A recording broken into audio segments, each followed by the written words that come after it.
I was 14 years old, when my own parents threw me out of the house not because I did something wrong, but because my twin brother lied, and they loved him enough to believe it.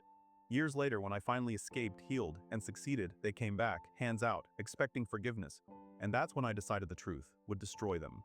If you've ever been blamed for something you didn't do, if you've ever been treated like the disposable one in your own family, hit like, subscribe, and stay with me because this story proves silence isn't peace and sometimes justice takes years to arrive. I was born with a twin. Same day, same house, same parents. But from the very beginning, we were never treated the same.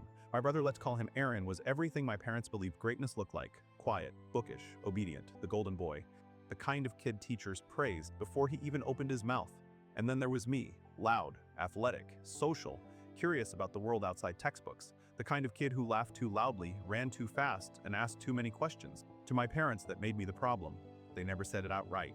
Not at first, but kids feel these things. You notice who gets smiled at, who gets defended, who gets forgiven. On our birthdays, Aaron got parties, big ones, friends from school, cousins, neighbors, balloons taped to the walls, cakes customized with whatever obsession he had that year. I got a slice of that same cake after everyone left. He had sleepovers. I wasn't even allowed to bring friends inside the house. If I asked why, my mother would sigh, like I'd exhausted her just by existing. Because you get distracted easily. Because you're irresponsible. Because Aaron needs peace to focus. Every explanation felt like another small verdict against me. The only person who ever noticed was my grandmother. Whenever she visited, she'd pull me into a quiet hug, slip chocolates into my pocket, and press a few folded bills into my hand like it was a secret. Not because I asked, but because she saw me. As I got older, the favoritism stopped pretending to be subtle.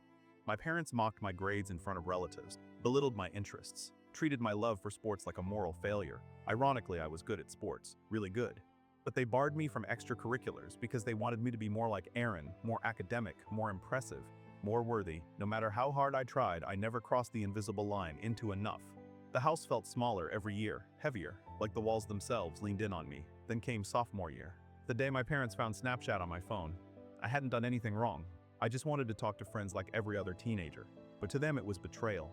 They went completely unhinged. They screamed, threw my belongings across my room, ripped the door off its hinges and told me privacy was a privilege I hadn't earned. I stood there shaking while my entire sense of safety was dismantled piece by piece.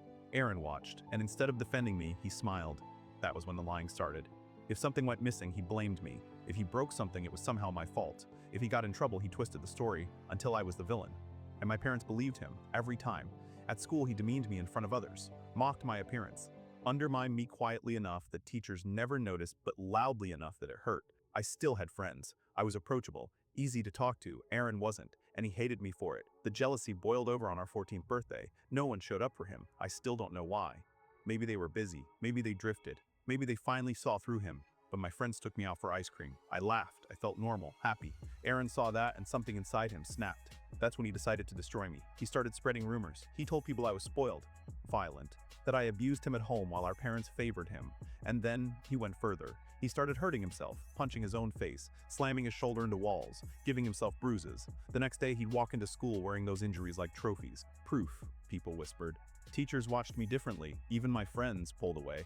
When I finally confronted one of them, she told me everything he'd been saying. I felt sick, like the ground dropped out beneath me. I confronted Aaron that afternoon, begged him to stop. He smirked and said, "You deserve to rot alone." I wanted to tell my parents, but I already knew they wouldn't believe me. Soon, the rumors reached the principal, and that's when my childhood officially ended. The principal's office smelled like stale coffee and disinfectant. I remember that first, how ordinary the room felt for a moment that would permanently split my life into before and after. Aaron sat beside me, shoulders slumped, eyes downcast. The perfect picture of a wounded victim. My parents were across from us, my mother already clutching his arm like she was afraid he'd disappear if she let go. The principal folded his hands on the desk and looked at me with disappointment already baked into his expression. "I'm going to need the truth," he said. "All of it." My heart pounded so hard I could hear it in my ears. I waited. This was the moment Aaron would crack. The moment he'd admit he took things too far. The moment the nightmare would end. Instead, he looked up and nodded.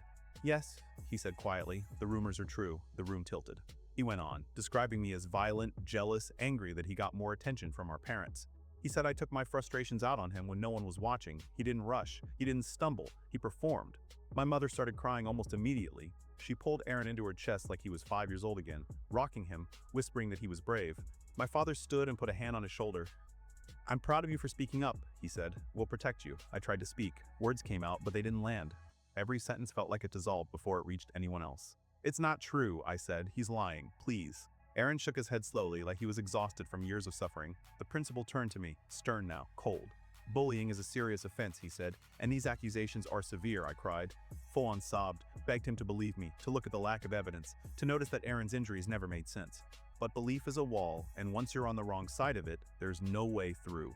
10-day suspension, the principal said finally, effective immediately. My parents didn't protest. They dragged me out of the office by my arms while I was still crying. My feet barely touched the floor. I kept looking back. At Aaron, he wouldn't meet my eyes. When we got home, my father went straight to my room. He started packing my things. I asked what he was doing. My voice sounded small, broken. I won't have a bully living under my roof, he said. Not where my son could be hurt again. I dropped to my knees, grabbed his legs, begged. I begged my mother. I begged Aaron. I begged anyone who would look at me. Aaron didn't move. He didn't speak. He didn't even flinch. And that silence was louder than everything that came before it. Didn't flinch. Didn't say a word. My suitcase hit the foyer floor with a dull thud. You're done here, my father said. If my mother wants you, she can take you. And just like that, I was homeless. At 14, when my grandmother arrived, she took one look at me and knew. She packed my things into her car with shaking hands. Buckled me in like I might disappear if she didn't. Then she marched back to the house and rang the doorbell. I could hear her yelling from the driveway, threatening police. Cece's jail. For the first time in my life, someone fought for me. When we drove away, I watched my childhood home disappear in the rearview mirror. I didn't eat for days, didn't speak much either, because when your family erases you, your body learns the silence before your mind does. But my grandmother listened when I finally told her everything, and she believed me. School after the suspension was hell. Whispers followed me. Eyes avoided me or burned with judgment. Teachers treated me like a ticking time bomb. I ate lunch alone, walked alone, went home alone. Aaron thrived. He made friends with people who loved playing the hero to his victim. He acted like I didn't exist. My parents never called, not once. I survived by shrinking, by becoming invisible. I graduated high school quietly clutching my grades like proof that I wasn't the monster they painted me to be. College was freedom. No comparisons, no surveillance, no lies haunting every hallway. I found my voice there, found friends, found confidence, found writing. It started as a side hustle. Then it became my life. I built everything myself. No help, no money, no family safety net, just grit. Years passed. I traveled, worked, healed slowly. The only person I stayed close to was my grandmother. She was my home, and then success found me, and with it my parents. When I saw my mother's name on my phone, my first thought was that something had happened to my grandmother. That's how deep the conditioning runs. Even after everything, fear still answered before hope. 6 missed calls. My stomach twisted as I stepped away from my desk and called back. She picked up on the first ring. Her voice was cheerful, almost warm. We saw you on TV, she said like we'd spoken yesterday. We're so proud of you. Proud. The word felt foreign coming from her mouth. My father jumped into the call almost immediately asking about my work, my travels, my health, questions he hadn't asked in over a decade. At first I answered on autopilot, then came the real question. So, my dad said casually, how much are you earning these days? The air changed. I told him it wasn't his business. He laughed. We're family. You don't need to be shy. I said I was doing well. That's when my mother sighed long and heavy. We're retired now, she said. Life is hard. The house needs renovations. We don't have savings anymore. And there it was. The ask. You've given us hope, she continued. After seeing your success, we thought maybe you could help. My hand started shaking. They hadn't called to apologize. They hadn't called to ask if I was okay. They hadn't called to acknowledge the lie that destroyed my childhood. They called because I was useful now. I said no, firmly. That's when they turned angry, accusatory, entitled. We raised you, my father snapped. This is the least you can do. Something inside me went cold. I thought about my grandmother. About the nights I cried myself to sleep. About being 14 with a suitcase and nowhere to go. And suddenly, I had an idea. A slow one, a dangerous one, a satisfying one. I'll help, I said. Silence. But only if you agree to my condition. They asked what it was. I didn't hesitate. You tell the family the truth, publicly, that Aaron lied, that you believed him, that you kicked me out because of it. My mother panicked immediately. That's unnecessary, she said. We can talk privately. No, I replied. This isn't private damage. It was public. So the truth will be public too. My father raised his voice, tried to assert authority he hadn't earned in years. I reminded him I owed him nothing. They didn't agree, but they didn't hang up either. And in that pause, I knew they were afraid. Because for the first time, they needed me more than I needed them. The calls kept coming. I ignored them all. Then Aaron texted me. He admitted lying, mocked me, told me our parents never loved me, and then like a knife twist said I was unmarried and childless, so why shouldn't I pay? I stared at the message for a long time.